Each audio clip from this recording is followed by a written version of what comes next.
Una ciudad entera espera comida. Las calles están congeladas, las ventanas cubiertas de escarcha. En las veredas, cuerpos envueltos en telas quedan inmóviles sobre trineos improvisados. Una madre sostiene una tarjeta de racionamiento, como si fuera lo único que todavía la separa de la muerte. Un niño camina entre edificios bombardeados con ropa demasiado grande para su cuerpo debilitado.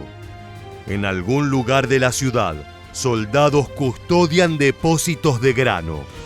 En otro, una fila interminable avanza lentamente por unos gramos de pan oscuro. En el frente oriental de la Segunda Guerra Mundial, hubo batallas que no se pelearon con balas, sino con comida. El hambre no apareció solo porque la guerra destruyó caminos, campos y ciudades. En muchos casos fue provocada, administrada y utilizada como un arma. La comida dejó de ser una necesidad humana y se convirtió en un arma de masacre. Antes de que los tanques alemanes cruzaran la frontera soviética en junio de 1941, la invasión del este ya había sido pensada como algo más que una campaña militar. Alemania no buscaba únicamente derrotar al Ejército Rojo, buscaba ocupar territorios, apropiarse de recursos y sostener a su propia población mientras millones de personas quedaban fuera de cálculo. La ecuación era simple. La Alemania nazi no era autosuficiente en términos de alimentos para sostener el esfuerzo de guerra y mantener la moral interna.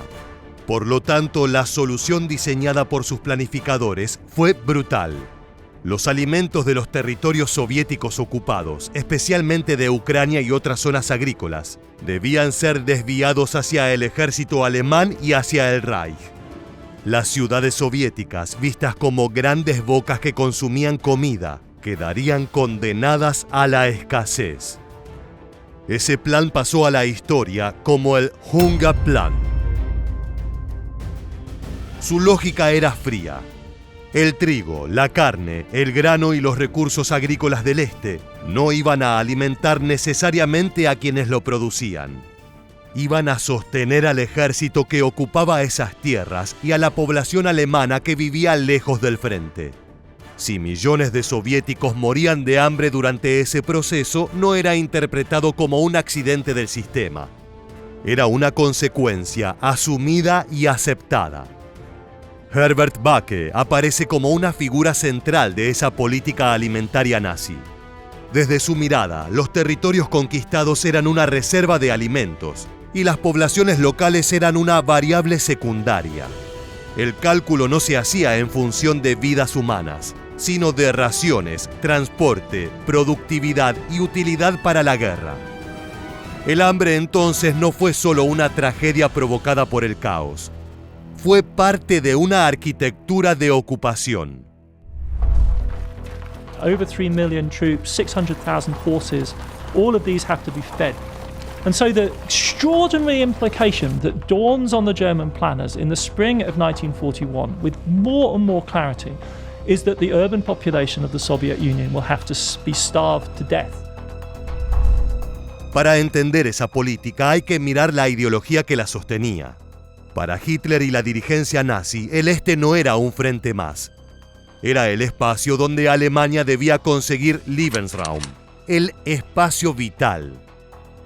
Esa idea implicaba conquistar tierras, desplazar poblaciones, explotar recursos y someter a quienes vivían allí. Por otra parte, la ideología nazi consideraba a los pueblos eslavos como inferiores. Bajo esa visión, la deshumanización permitía transformar el hambre en una herramienta administrativa. Ya no se trataba solo de vencer a un enemigo armado. Se trataba de reorganizar un territorio entero según una jerarquía racial y económica. En esa lógica, Ucrania era clave por su producción agrícola. Las ciudades soviéticas eran vistas como cargas. Las poblaciones locales podían ser explotadas, desplazadas o abandonadas. Y la comida se convirtió en una forma de selección. el trigo del este no iba a alimentar a quienes lo cultivaban. Iba a sostener al ejército que los ocupaba. By laying claim to this living space for settlement, it meant that the millions of people who were already living there would lose the right to live there, as well as lose their possessions. Durante la guerra, la población alemana sufrió racionamiento, pero no conoció el hambre masiva en la misma escala que los territorios ocupados. Grandes cantidades de alimentos fueron llevadas hacia el Reich desde zonas conquistadas. En términos materiales, la vida dentro de Alemania se sostenía en parte sobre el saqueo exterior. La estabilidad interna del régimen dependía también de que los alemanes no sintieran la guerra como una hambruna dentro de sus propias casas. Pero cada tonelada de alimento enviada hacia Alemania dejaba una ausencia en otro lugar. Y en el este, esa ausencia podía significar muerte. Uno de los escenarios más visibles de esa lógica fue Leningrado. Aunque el Hungerplan fue más amplio que una sola ciudad, el asedio de Leningrado muestra cómo el hambre podía convertirse en método de guerra. La ciudad, símbolo de la revolución bolchevique y uno de los objetivos principales de la invasión alemana, quedó cercada en septiembre de 1941. Las conexiones ferroviarias fueron cortadas. Las rutas quedaron interrumpidas. Millones de civiles quedaron atrapados dentro de una ciudad sometida a bombardeos, frío extremo y una escasez que se volvió devastadora, con un sitio que duró 872 días. Al principio, la amenaza llegó desde el cielo.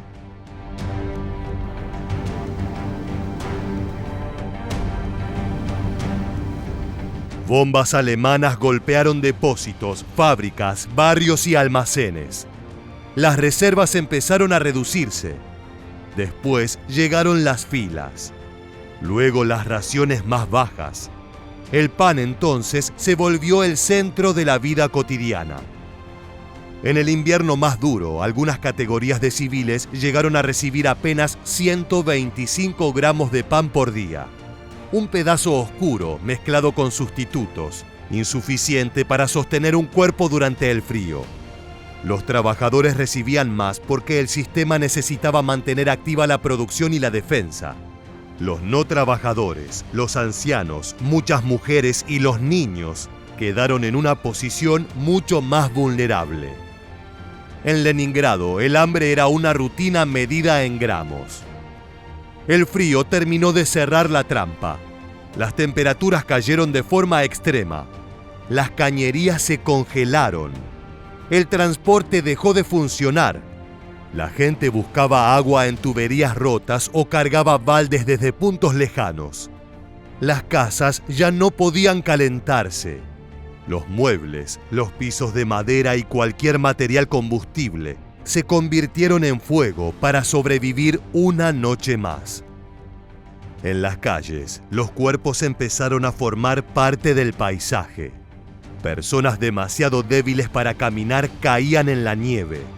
Al principio algunos se detenían para ayudar, pero con el paso de las semanas, la ciudad comenzó a perder también la fuerza emocional para reaccionar. El hambre no solo debilitaba músculos, también desgastaba vínculos, costumbres y reflejos humanos básicos. En una ciudad cercada, incluso la compasión tenía un costo físico. Corpses on the street were an everyday sight. The death toll rose week by week. From January to March 1942, around 300,000 died in Leningrad. La búsqueda de comida se volvió desesperada. Se hirvieron cinturones. Se raspó pegamento de paredes. Se comieron animales domésticos. Se prepararon sustitutos con lo que hubiera disponible. La frontera entre alimento y objeto desapareció. Todo lo que pudiera masticarse, hervirse o engañar por unos minutos al estómago entraba en la imaginación del hambre. El asedio también dejó episodios de canibalismo durante décadas silenciados por la censura soviética. no fueron la experiencia de todos, pero sí una señal extrema del derrumbe al que podía llegar una ciudad encerrada, congelada y abandonada a una ración insuficiente. Era el hambre llevada al límite más oscuro. Pero Leningrado no cayó. A través del lago Ladoga, cuando el hielo lo permitió, se abrió una ruta de abastecimiento y evacuación conocida como el Camino de la Vida. Camiones cruzaban de noche, bajo fuego, sobre una superficie que podía quebrarse en cualquier momento. Por allí entraban alimentos, combustible y suministros. Y también salían civiles, especialmente niños y personas que ya no podían sostenerse dentro de la ciudad. Aquella ruta no alcanzaba para salvar a todos, pero mantuvo viva una posibilidad. For Leningrad too, there finally seemed to be hope. Commanders had eagerly awaited for Lake Ladoga in the northeast to freeze over, so that vehicles could drive over the ice to help supply the city and evacuate the most needy. Mientras tanto, la ciudad seguía produciendo, resistiendo y enterrando muertos. Pero la historia del hambre en el este no terminó en Leningrado. También atravesó los campos donde fueron concentrados millones de prisioneros soviéticos capturados por Alemania. Para muchos soldados del Ejército Rojo, caer prisioneros no significó salir de la batalla. Significó entrar en otra forma de muerte. Aproximadamente 5,7 millones de soldados soviéticos fueron capturados por las fuerzas del Eje durante la guerra. De ellos, se estima que unos 3,3 millones murieron en cautiverio alemán. La explicación no puede reducirse a desorganización o falta de recursos. La ideología nazi también operó allí. Los prisioneros soviéticos no fueron tratados como soldados enemigos convencionales. Eran vistos a través de la guerra racial, del anticomunismo y de la deshumanización que acompañó la invasión del Este. Incluso antes de la Operación Barbarroja, la Wehrmacht había emitido órdenes que marcaban una diferencia en la manera de combatir en territorio soviético. La guerra allí no sería tratada como una guerra normal. Las normas podían suspenderse. La violencia podía ampliarse. Los enemigos políticos, los comisarios y los prisioneros identificados como judíos quedaron expuestos a ejecuciones inmediatas. Los campos para prisioneros soviéticos, sobre todo al comienzo, muchas veces eran campos solo de nombre. Espacios abiertos, cercados con alambre de púas, sin refugios adecuados, sin instalaciones sanitarias suficientes, sin comida suficiente y con miles o decenas de miles de hombres hacinados. Algunos prisioneros debían cavar sus propios refugios en la tierra. Otros quedaban expuestos al frío, la enfermedad y el hambre. La combinación era letal. Hacinamiento, falta de higiene, heridas sin atención, epidemias, frío y raciones mínimas. La comida podía reducirse a unos cientos de gramos de pan negro y una sopa hecha con restos.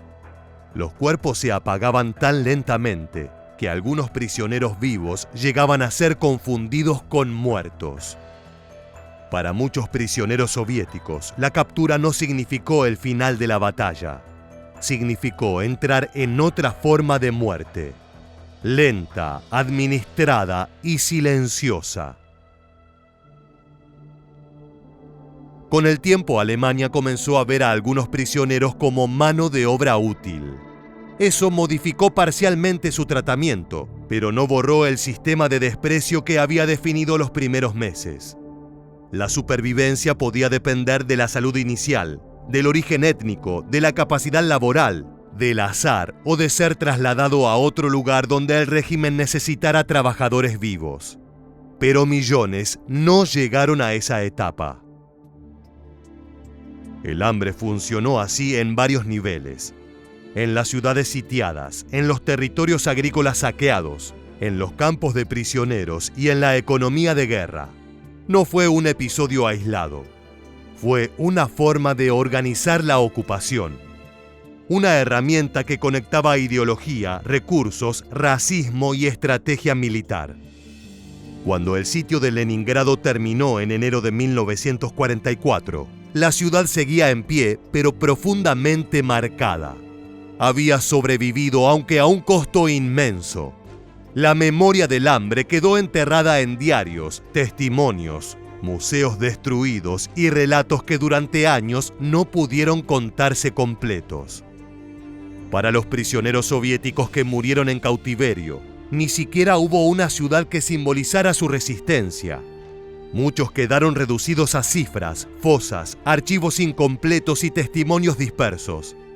Su tragedia permaneció durante décadas menos visible, atrapada entre el silencio alemán, la censura soviética y la dificultad de reconstruir lo ocurrido en campos donde casi nadie pudo escribir mientras sobrevivía. Pero juntos, Leningrado, los territorios ocupados y los prisioneros soviéticos muestran una misma lógica. Para Hitler, conquistar el este no era solo ocupar tierras, era decidir quién comía y quién desaparecía. Y esa fue una de las formas más silenciosas y devastadoras de la guerra nazi en el este. Matar no solo con pólvora, sino con hambre. Así llegamos al cierre de este documental. Si te gustó, te invito a que te suscribas para que el canal pueda seguir creciendo y también para que estés al tanto de la próxima historia militar. ¡Hasta la próxima!